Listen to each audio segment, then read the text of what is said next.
So you can see here that I'm already inside a meeting room, and inside a meeting room you have chat options as well. So what you can do is you can go to chat right here and start typing in like hello everyone and chat as usual, as you can see, and they can reply back as well and it'll be seen there. So they can just say hi and it'll be seen back there, as you can see right over here.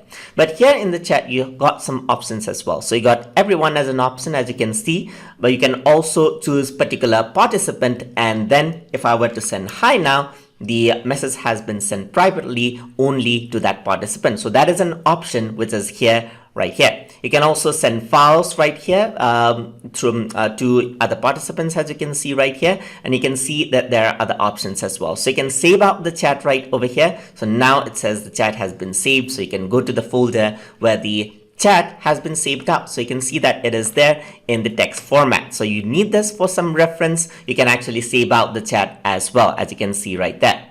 So over here you can see that participants can chat with no one. So if you were to choose this, you have turned off the participants chat, so they won't be able to chat anyone. If you were to turn on host only, then they'll only be able to chat with the host, that is you, if you're the host. And if you say everyone publicly, then they can only chat publicly and not choose who they want to chat with.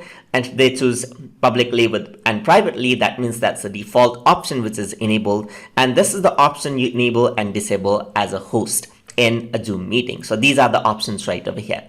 Another thing that you can do is you can pop out the chat window as well. So you can keep it separately, as you can see, or you can pop this back in as well. So you can just go over here and there's the option right here. And if you were to go over to merge in meeting window, it gets back over there, just like that.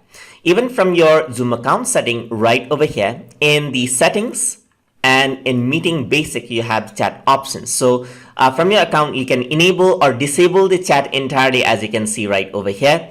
And you can prevent participants from saving the chat. If you don't want them to save out the chat, you can enable or disable the private chat. You can also enable auto saving chats. If you want to save out chats, then if you're in an important meeting, you want to be sure, then you can actually save this. And you can enable and disable like file transfer and everything else from right over here, as you can see. And these are the chatting options from Zoom meeting for you to utilize. So hope you guys learned something as always. And as always, please like, comment, share, and subscribe.